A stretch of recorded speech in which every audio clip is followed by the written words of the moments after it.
Hi everybody, I'm Bree the Plant Lady, checking in with one more video from my recent visit to the National Arboretum in Washington, D.C.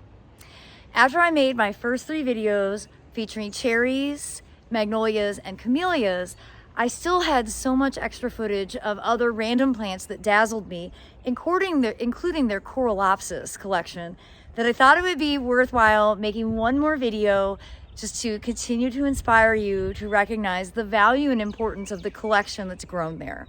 So I hope you'll enjoy this compilation of random plants that intrigued me at the National Arboretum in the end of March. So if you've watched any of my videos from the Ralston Arboretum, you know I love Stachyurus. And that is what we have here. This is Stachyurus praecox variety Matsuzakii. And I just love it. I think it's the most elegant plant with these dangling flowers.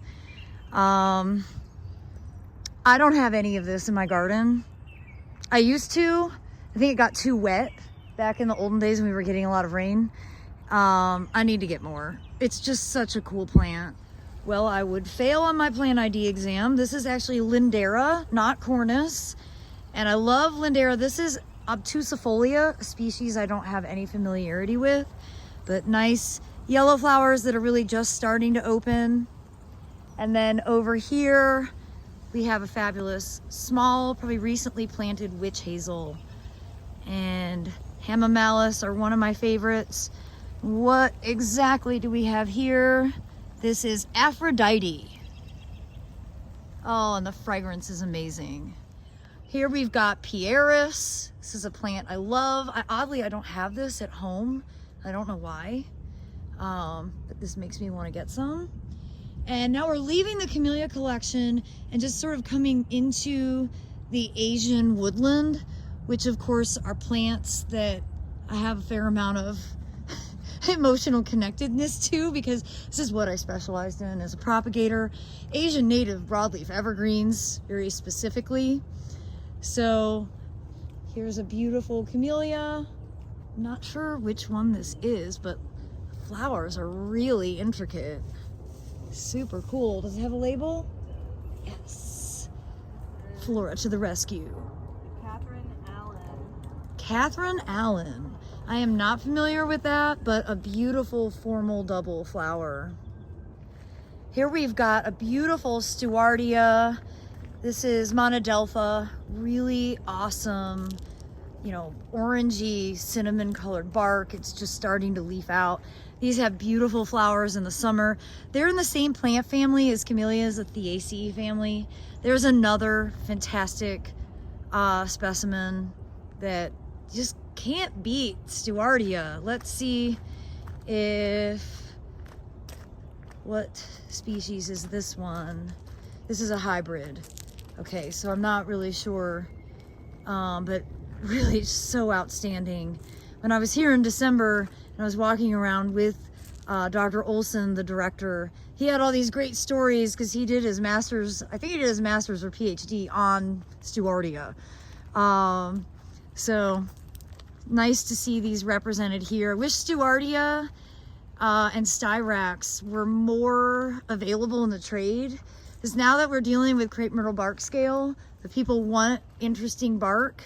Stewardia really fits that category. And right now, at least, there really aren't a lot of disease or insects that cause trouble for these. So behind me is a genus that I love irrationally, Corylopsis, also known as winter hazel, but I don't like common names, so just Corylopsis. And this is a species that I'm not familiar with called Platypetala. What I love are these soft yellow flowers that almost look like hops. And they have a nice light fragrance. They're great as cut flowers. You can bring them in. And then, you know, it's a deciduous flowering shrub. There are a lot of different species. So obviously this is a really tall upright form, but there's Corylopsis sinensis, glabrescens. So all the different species actually grow to different heights and different widths. I just featured 6 species on Saturday when I was doing a talk for the Loudoun County Master Gardeners in Leesville, Virginia. And I think that I definitely convinced them all that I am a crazy plant lady because of my obsession with Corylopsis. If you're not familiar, you need to look it up. No one is living a complete life without this plant.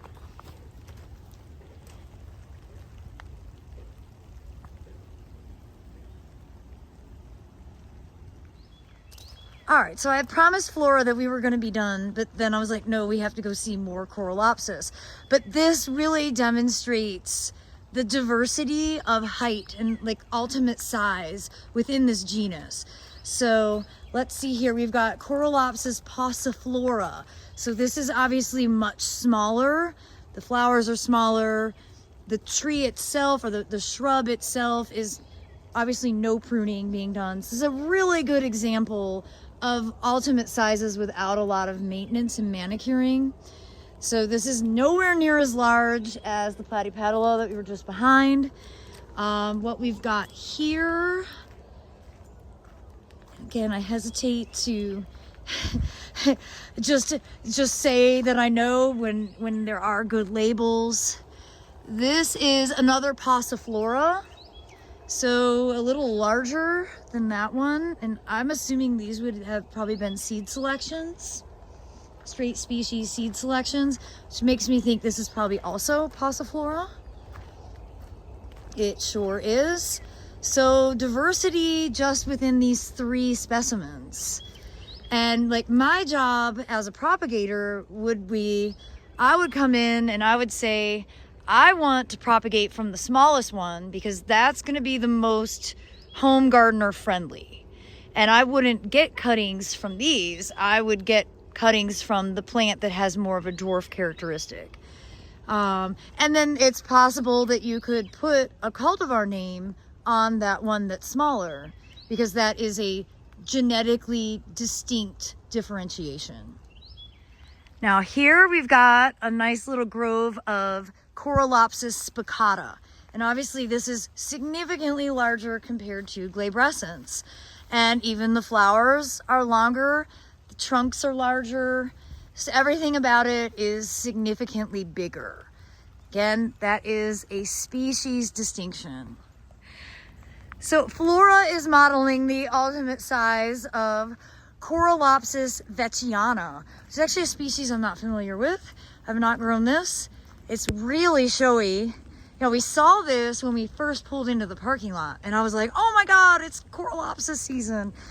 I appreciate these because they have a nice fragrance and, well, they're really beautiful. You can see at the base, they've got rhodia and hellebores. I think they're gonna battle ivy for the rest of time. Back in the olden days, ivy was a perfectly reasonable plant to use as a ground cover. We've come a long way since 1927. And because I'm standing here and I talked about Camellia Tama noora, this is Tama americana. So this is one of the selections that the Nucio families made from breeding off of Tama noora. You see it's, you know, a nice multi-layer petal form with that white edge. I love the Tama series. You know, I would like to collect all the camellias in the world, but the Tama series is one that I think everybody should grow. And Tama americana is really extraordinary. Thanks for joining us on this soggy but fabulous walk through the National Arboretum today. If you have a chance and you have a few hours to drive around and walk through, I would definitely recommend if you're in the neighborhood. I'm putting the link in the description so that you can learn more about it.